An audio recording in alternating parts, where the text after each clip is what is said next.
yourself a cold one. They strike 'em, huh? And listen to Ross Tucker break down the top college prospects on another tasty edition of The College Draft.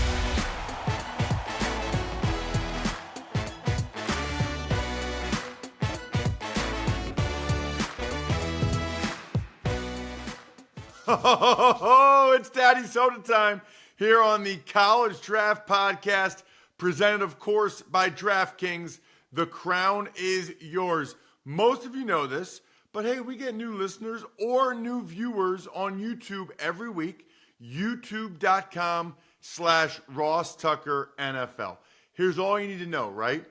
During the season, we're going to give you a couple guys in all the biggest games to keep an eye on that are top NFL prospects, and we're going to make our bets against the spread in those top college football games. Emory has had a very strong track record over the years. Then after the season, we're full throttle getting you ready for the draft. I mean, it's exclusively getting ready for the draft.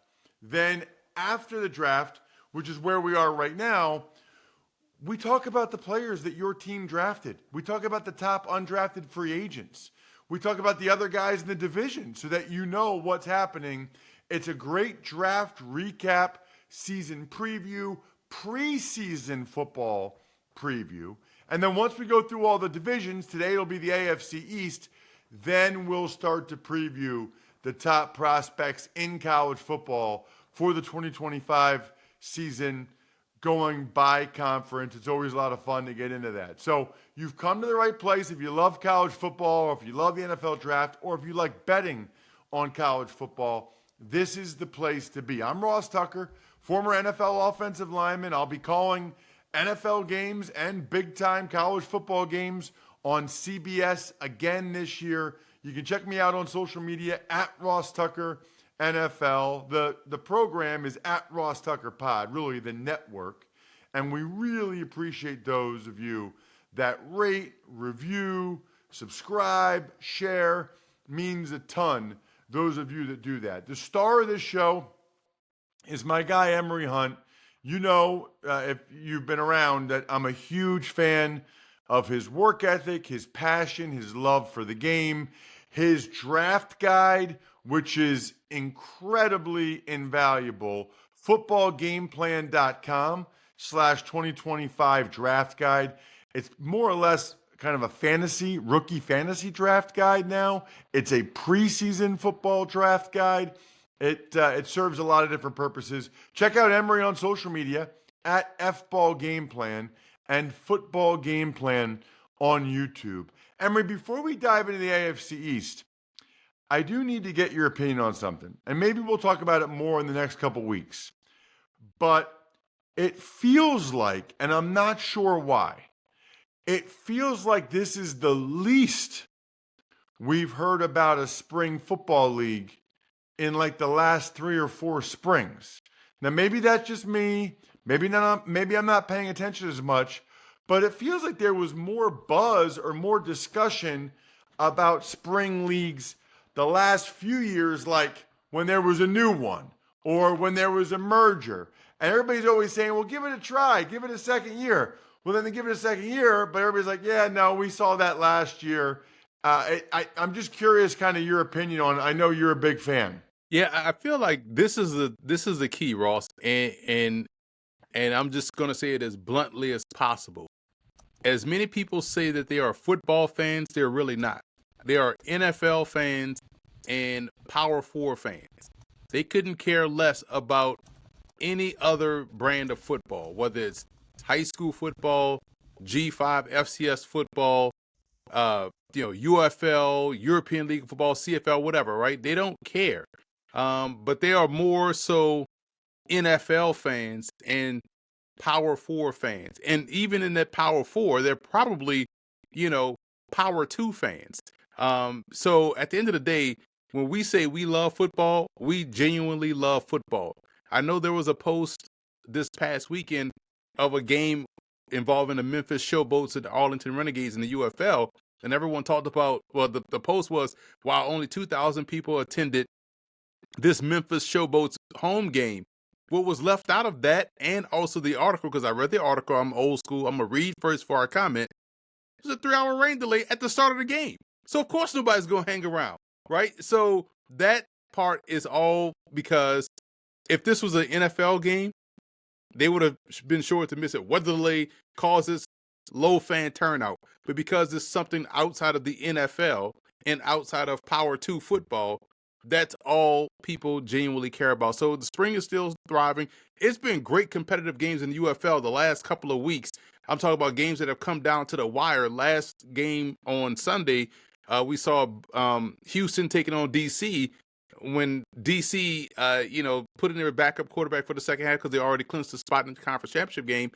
And Houston blew another large lead, and it came down to the final play where DC had to convert a 3-point conversion. So things like that are happening. It's just that people just are, so enamored with either the NFL, hating on basketball, hate watching whatever else sport that's playing, and just not watching football because they're not really football fans, they're NFL fans. Let's dive into the AFC East. I might actually even circle back to that conversation, but I want to make sure we do get to these draft picks because the Bills in particular, they had a lot of picks. I mean, they had a lot of picks, and because they're paying a bunch of guys a decent chunk of change, they needed to have a bunch of picks, and they need a bunch of these guys to come through, kind of like the Philadelphia Eagles. The Bills, by the way, the only team currently favored to win every single one of their games. Hopefully you guys checked out Warren Sharp last week on the Even Money Betting Podcast. By the way, speaking of what Emory just said, if you love football, and maybe I'll post it on this feed as well, check out Chris Nowinski from the Concussion Legacy Foundation on today's Ross Tucker Football Podcast. I talk to him once a year because I want the update on CTE and where we're at and what the latest research shows. Chris was a very good defensive tackle at Harvard. In fact, he's like the poster child for he should have moved to offensive line. He would have had a shot. He was like 6'5", 285 and could move. Wow. If he moved to offensive line, 1,000% chance he gets an opportunity in the NFL, at least a tryout. All right. By the way, that show last week on Thursday with Max Hurleman is up over 10,000 subscribers on YouTube. My guy Max, that was one of 2 tryout guys for the Steelers to get signed. So again, it's big if you love football day. If you love football, you got to go check out the last 2 Ross Tucker Football Podcast episodes for that matter, youtube.com/Ross Tucker NFL. So Emory, let's start with their first 2 picks for the Bills, because I actually don't remember what you thought of these guys. Maxwell Hairston, the corner from Kentucky who can fly, and TJ Sanders, the D tackle from South Carolina. I will say this, out of the 9 draft selections Buffalo made, 6 of the prospects were in my top 10 within regards of their position. And one guy, their 7th round pick, their last pick, in Caden Prather, the receiver out of Maryland, was number 11. So I thought the Bills did a fantastic job of drafting. And so for Harrison and TJ Sanders, big fans of their game. Sanders was my number 7 defensive tackle. Harrison was my number 9 field corner, 78 grade. So that borderline first round grade. Think about what Buffalo picked. That makes about right. That makes a lot of sense of where they select him and checks out about right. And Harrison, he talked about speed, clicking close, turn the ball over. Give me those type of corners 10 times out of 10. He doesn't fit the mold of what Buffalo usually gets, the big corners. So this was a break of that tradition, but when you're going to break the tradition, you get guys that can turn the ball over or score, and Harrison can do both. And Sanders was a fantastic part of that defensive line at South Carolina. And just, Deion Walker was a surprise, the next pick, because he was the nose tackle that a lot of people thought was going to go in the first round, but, he had that vaunted slight back issue, Ross, and we know there's no such thing as a slight back issue for a guy, especially for a guy that large, right? But getting him here, my number 8 nose tackle was tremendous value, and I thought Ohio State safety Jordan Hancock was my number 5 combo safety, so he could play a little corner and safety. Big fan of his game, big fan of a lot of those players on that Ohio State defense, but it helped strengthen that secondary for Buffalo. All right, a couple questions. Number 1, did you say Harrison was your 7th field corner? ninth field corner. Ninth field corner. Mm-hmm. To be a first-round pick, I mean, that means you had 8 guys ahead of him. Mm-hmm. So what were the concerns that you saw on tape, Harris? I know he's not, you mentioned he doesn't have maybe the prototypical size, but just kind of your concerns about Hairston. Well, I'll tell you straight up right now, just to pull it up, because that's the beauty of the draft guide. If you just, Twitter search the person's name, here's my concerns. Press technique was a little bit inconsistent, not always able to get a clean stab at the receiver, thus giving him a quick, easy, free release off the line of scrimmage. So he'll have to continue to get stronger, which is key. And the tackling is inconsistent. And I know this is a cornerback we're talking about, but you kind of, especially Buffalo, you kind of want your corners to tackle a little bit more consistently. So those are, some of the concerns I had about him. And again, you're talking about a 78 grade. 80 is the first round type grades. So he's right there. And then again, if you're Buffalo, you're picking the back end of the first round. You're taking essentially, those type of guys. So that's why I didn't mind the pick, especially the player. What about their third round pick? I think we skipped over him, Landon Jackson, the edge rusher from Arkansas, who I know, just watching some tape, gave Will Campbell some issues. He was my number 4.3 defensive end with a 76 grade. Love the fact that he competes and works on his game. You could tell he works on his game. Judging by what we saw from him initially at the Under Armour All-American game, going through the bag drills to what he became at Arkansas after transferring from LSU. But he's a long guy, plays with good length, and hustles. So if you get guys that hustle along the defensive line, you're going to be fine. I thought he had a really good week at the Senior Bowl. You just want to see him flatline a little bit. He does play stiff. He does play a little bit too high. But at the end of the day, with the long arms and the converting, with his ability to play with power, he condenses his side of the edge. He chases the run going away. So he's going to be a productive player in rotation for Buffalo. It is Memorial Day, so hopefully you guys do what I'm going to do today, which is go to a pool party and drink Labatt Blue Light. With Buy Beer, Get Gear from Labatt, just go to the website, snap a photo of your receipt, upload it instantly to rack up points for exclusive merch. I love everything about this campaign, right? Every purchase, any store, bar, or stadium, Buy Beer, Get Gear, go to rewards.labattusa.com to sign up. Their last 4 picks, you have Jackson Hawes, the tight end from Georgia Tech, Dorian Strong, a corner from Virginia Tech, Chase Lunt, a tackle from UConn. I did several of his games at UConn. Boy, he played a lot of football there. Since his redshirt freshman year, he was playing and improved every year. And then you already mentioned Caden Prather. That was your 11th guy at receiver. Your thought on those 4 guys, Emory? Yeah, Hawes might be the best blocking tight end in the draft. Former Ivy Leaguer, transfers to Georgia Tech, balls out there. So again, the Ivy League has a shout out to the Ivy League also playing playoff football, by the way, just throw that in there. So we love the fact that now guys are transferring up and getting their just due. Strong was my number 16 field corner, double down on corner, triple down on corners or guys that can cover in his class. And Lunt, part of a very good UConn offensive line. Valentin Sin is another offensive tackle that ended up on the NFL roster. In terms of undrafted rookie free agents, keep an eye out for Wande Owens, the safety out of New Hampshire. Phenomenal football player. He was my number 6 strong safety. And go watch the game against Central Florida, and you'll see him match up against every good receiver that they have. And even in the run game, Wande Owens is a guy who's going to make a lot of noise in training camp. Love it. Love the undrafted free agent talk with Emory. All right, what about the Miami Dolphins? They had a bunch of picks too, and they went big guys with their first 3, Emory. Kenneth Grant, the D tackle from Michigan, and then Jonah Savanea, the guard from Arizona. I was not expecting that at pick 37. That was a surprise to me. And then Jordan Phillips, the D tackle from Maryland. We need to get a new name for Jordan. There can't be 5 Jordan Phillips that play D tackle. All right. What is the deal with that? And I think they might have all gone to Maryland. Like, what is happening that there's 5 D tackles in the NFL now, all named Jordan Phillips? I think they all went to Maryland. I mean, they're not. There's no way they're the same family, and they just keep calling every kid Jordan. Man, Something's listen, weird there. I thought I was like, wait a minute, did he get drafted already? Like that's what I was Like thinking 3 too. times. Right. I'm with you on that. I love Kenneth Grant. He was my number 2 nose tackle with an 80 grade. And at the end of the day, he was outstanding on film.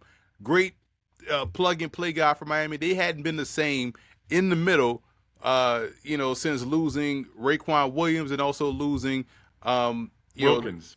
So that was a huge need, right? Sabanea, I love the fit here because interior offensive line is where Miami has to get better.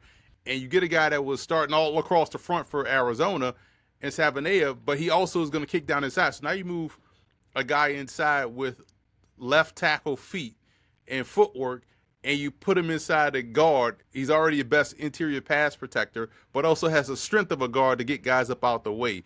Jordan Phillips, solid player, good rotational piece. Jason Marshall was my number, I believe, 10, boundary corner, number 9. I can't read my handwriting, but Jason Marshall was a big corner. Dante Trader out of Maryland, my number 3, free safety. Maryland had a lot of guys get drafted, Emory. Bro, listen. I feel like every team has 1 or 2 guys from Maryland getting drafted. It's funny because when you're putting together the draft guide, you start to notice like certain schools. I'm like, damn, I'm putting a lot of Maryland guys in here. I'm putting a lot of Minnesota guys in here. Damn, I got a lot of guys from UConn in here. Like, what's going? Then you realize, like, wow, they're playing good football. So shout out to Maryland. But when the flip side of that is when you're watching how great the safety is or how great the receiver is, you're like, man, why didn't you win a lot of games? And that's what the frustrating part. If you're a UCF fan too, you're like, damn, a lot of pro players. They barely won games. But Trader is another one that was great. Good instincts, can help in the run game. Helps replace what they lost to the Giants in free agency. The kid out of Oregon. And I also love the 2 day 3 picks with Quinn Ewers, Ollie Gordon. We talked about Quinn Ewers' mental toughness, and that's going to be huge for him. I love the fact that he just doesn't have to play football, allows his body to get healthy, and so we should see the best form of Quinn Ewers on the other side of this season. In the preseason when he had a full year of just not getting banged on by defenders all throughout the season. And Gordon, underrated player, might end up being one of their starting running backs and one of those pace setters for their run game, if not the starter. Definitely a guy that can close out a game with because he has that type of capability. And lastly, Zeke Biggers, Georgia Tech, my number 5 defensive tackle, definitely one that was outstanding on film. I'm surprised he lasted this long. So I love a lot of what they did. And even as undrafted free agents, they got Theo Weiss, who was my number 2 inside receiver. BJ Adams, one of those corners from UCF. I think he's going to do really well, and those are some of many undrafted free agents to keep an eye on for Miami. All right, so Emory, I got to ask you this: Ollie Gordon, Quinn Ewers, right? Pick 179, 231. We've been talking about those guys for years. Like 2 years ago, we and people were talking about them like they might be a first-round picks. What's the lesson there for us next year and in future years when you see guys like Ollie Gordon and Quinn Ewers going round 6 and 7? Consistency, man. And I think for Ewers is more so of the flatlining the play. Even though he did a good job of keeping Arch Manning on the side, but just the ups and downs of his game, you didn't really see the A+ level traits. I think mental toughness is an A+ trait. It's not a physical one, but it can manifest itself into making physical plays. And for Ollie Gordon, it's weird because he had 1,700 yards as a junior. Then as a senior, they didn't have the same level of team, and so his production dipped. But I think on top of that, what really hurt him, I think people really looked past that and kind of gave him, a little bit of, a little bit of grace because of the team. But then he goes and didn't test well. I think that kind of is the reason why he fell so far. So he had an off the field issue too, right? I think. Well, he had the he had the DUI. Yeah, you know what I'm saying. And so, and that's also kind of played into the drop. We saw that with Dak Prescott. So I think that is kind of what we learned from those guys. Right. All right. And by the way, that's more like a decision-making thing than anything. It's like, dude, you're about to get drafted. Like, you cannot put yourself in that. You just have to be smarter than that. Dope Walker guy too. So, bro, like, yes. Yep. All right. Next up, we have the New England Patriots. We talked a lot about Will Campbell, who they took number 4 overall.